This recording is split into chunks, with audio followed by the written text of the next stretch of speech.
Ang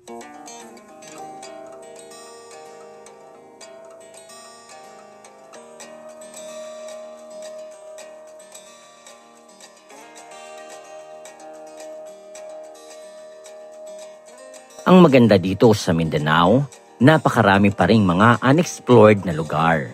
Wala kang babayarang entrance o environmental fee at higit sa lahat, hindi crowded. Madalas pa nga ay masusolo ninyo, gaya na lang ng falls na ito sa Cabangahan, Municipality of Tagos, Surigao del Sur. Kasama sina Libudang, kahit 2:00 na ng hapon ay napagkasunduan pa rin naming tumuloy sa gala. Ang maganda rito, yung mga pasyalan dito sa Mindanao, sobrang lalapit lang. Mga 15 to 20 minutes away lang mula sa aming lugar. At habang nasa biyahe kami, kaliwat kanan ang makukulay na tanawin ng palayan. Pagdating namin sa may tulay ng gamot, dumaan muna kami sa 7-Eleven para bumili ng baon. Biglaan nga kasi ang lakad na ito kaya kung ano na lang ang maisipan dalhin. Doon na rin namin nakasama ang iba pa naming tropa. Sina Chanchan, Christian at Mayet. Sila ang mga bago kong kaibigan dito sa Mindanao at sila rin ang mas nakakaalam ng mga pasyalan dito. Blessed na kasama ko sila sa ganitong gala.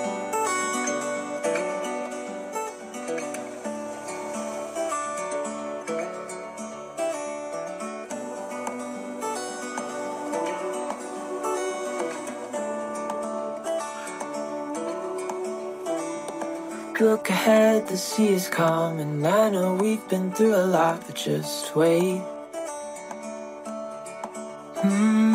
Wait for better days to come and carry us like wind in our sails. Hold on tight, I can smell the shore, it's right in front of us if we just hold on tight. This vision that I saw is getting closer every dawn. Ooh. Bago pumasok sa Cabangahan Falls, may maliit na tindahan sa kanto.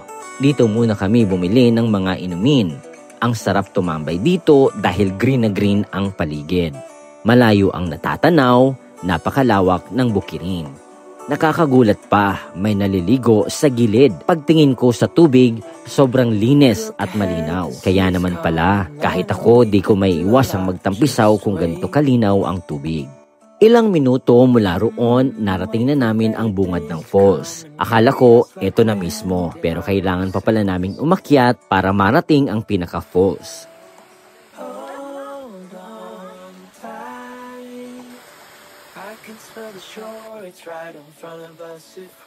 Malamig ang tubig, pero hindi yung sobrang sakit sa balat, kundi yung nakaka-relax at nakaka-preskong lamig lang. May konting hiking bago ka maligo, kaya sakto lang pampainit ng katawan bago sumabak sa malamig na tubig. Saan yung daan? Pakyat na pala. Wait for better days to come and carry us like wind in our sails.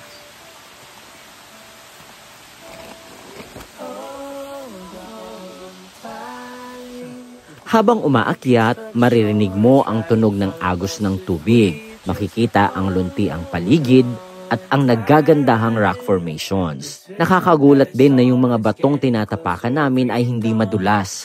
Walang lumot dahil malakas palagi ang agos ng tubig lalo na kapag umuulan. Narating namin ang ikalawang falls pero hindi pa pala iyon ang pupuntahan namin. Dumaan kami sa gilid ng bukid para marating ang susunod na falls.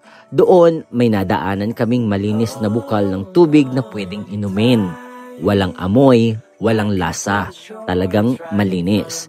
Isa talaga ito sa ipinagmamalaki ng Mindanao. Mga natural spring na pwede mong inumin ng direkta galing sa bundok. Kaya hindi mo na po problemahin ang tubig rito.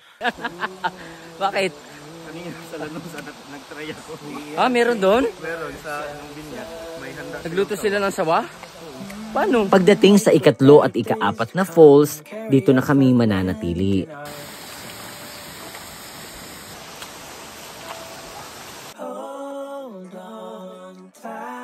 Kailangan lang naming umakyat ulit sa medyo matarik na daan. Pero walang problema dahil may mga ugat ng puno at bato na pwede mong kapitan at tapakan. Pagdating namin, may grupo ng kabataang naliligo. Sila lang at kami ang nandoon.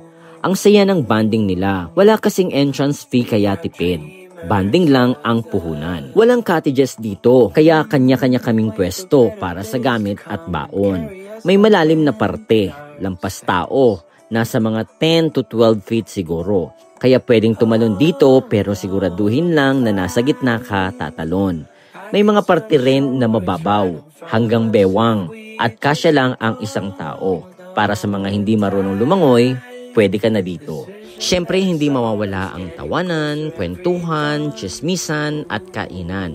Lahat ng simpleng kasiyahan na mas masarap kapag kasama ang mga bagong kaibigan. Wait for better days to come and carry us like wind in our sails. Hold on tight.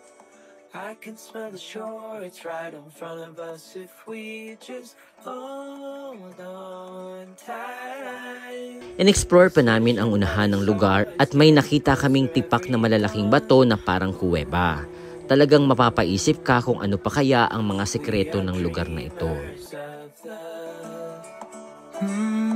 Wait for better days to come and carry us like wind in our sails.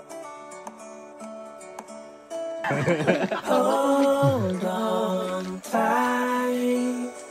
I can smell the shore, it's right in front of us if we just hold Go to guide natin. tight. This vision that I saw is getting closer every Hindi daw dawn. masaka, sir. Baba tayo, babalik. Malinaw dayon, tapos matambakan tayo dito. Goodbye. Ang Tagong Tugunan Falls ng Kabangahan sa munisipalidad ng Tago ay isa sa mga patunay na napakaraming hidden gems dito sa Mindanao. Hindi mo kailangang gumastos ng malaki para maranasan ang mga ganitong adventure. Hiking, bonding, at isang napakagandang tanawin bilang reward. Para sa mga mahilig mag-explore, mag-relax at maghanap ng kakaibang karanasan, siguradong mag-e-enjoy kayo rito.